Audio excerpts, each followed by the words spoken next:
Hello everyone, मेरे इस audio book channel में आपका स्वागत है। आप एक ईमानदारी से जवाब देना। आप दिन भर भाग दौड़ करना, पैसे की ज़रूरतों को पूरा करना, घर की ज़रूरतों को पूरा करना। क्या आप घर के बड़े गार्जियन या मालिक होने की वजह कभी अपने आप ऊपर विश्वास किया और सोचा कि मैं जो कर रहा हूँ क्या मैं अपने ऊपर कुछ कर रहा हूँ या नहीं कर रहा हूँ?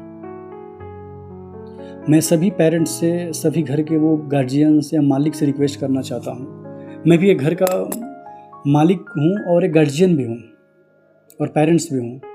तो हमने ये चीज़ महसूस किया कि सारे पेरेंट्स और सारे गार्जियंस कितने प्रॉब्लम और कितनी दुविधाएं और कितने दुख झेल रहे हैं अपने ऊपर, अपने बच्चों के फ्यूचर के लिए, बच्चों के हायर एजुकेशन के लिए, बच्चों की फैसिलिटी के लिए, उनकी उच्च स्तरीय शिक्षा के लिए।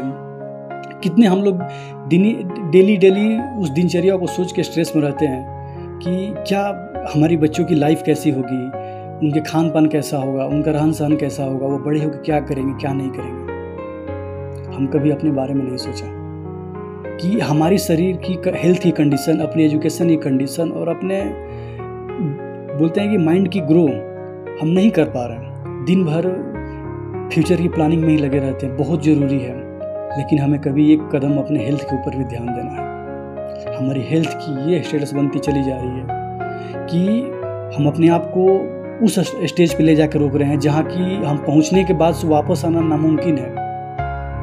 ठीक है, मेरे साथ भी ऐसे ही हुआ। मैं अपनी कहानी बताने जा रहा हूँ आपको। मैं दिन भर नौकरी करना, घर पे भाग के आना, आने के बाद बच्चों की ज़रूरतों को पता करना, वाइफ से पूछना कि बच्चों को क्या की ज़रूरत है, आपको क्या चीज़ ज़रूरत है, सब कुछ पूछा।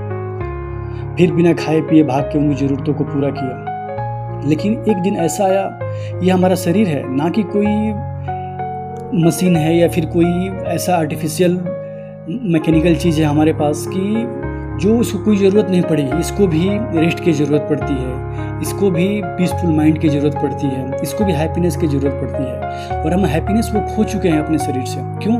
क्योंकि हमें इतनी अपने आप को मजबूरियों में बांध चुके हैं कि मुझे ये करना है, वो करना है। लेकिन हेल्थ से बड़ा तो कुछ नहीं है ना।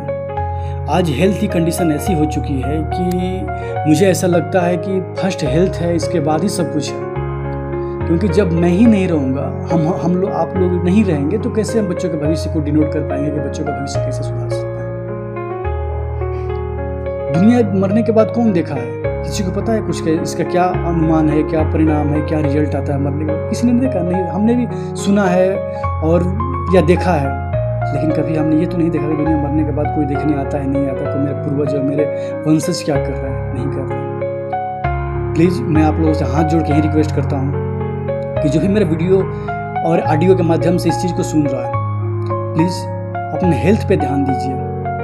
हमने सबसे जब पढ़ रहे थे तो, और आज भी यही सुनते हैं कि हेल्थ से बड़ा कोई भी हीरा रत्न ज्वेलरी और पैसा, कुछ भी धन इससे बड़ा नहीं है। आप ही हैं तो आप पैसा है। अगर आप सही हैं तो अपने बच्चों को कहीं ना कहीं से वो चीज़ प्रोवाइड कर देंगे जो उनकी खुशियों में शामिल हो सकती है। लेकिन जब हम ही नहीं रहेंगे तो उन्हें खुशियों में शामिल कहाँ से कर पाएंगे? प्लीज़ मैं आप लोगों से ही रिक्वेस्ट करता हूँ कि अपने हेल्थ पे ध्यान दीजिए। सुबह उठिए तो मान लीजिए 5 बजे उठते हैं, आप 4 बजे उठ जाइए। उठने के बाद 1 घंटा योगा, एक्सरसाइज, मेडिटेशन, अपने फिजिकल फिटनेस पर ध्यान दीजिए। थोड़ा सा पीसफुल माइंड रहेंगे, बच्चों को भी उसकी हैबिट लग जाएगी करने के साथ साथ, और वो भी आपके दिनचर्या को पालन करने लगेंगे। क्योंकि फादर को देख के ही और मदर को देख के ही बच्चे उस चीज़ को सीखते हैं जो उनको ज़रूरत होती है। तो इस ऑडियो बुक के थ्रू मैं आपको यही लेके आया कि अपने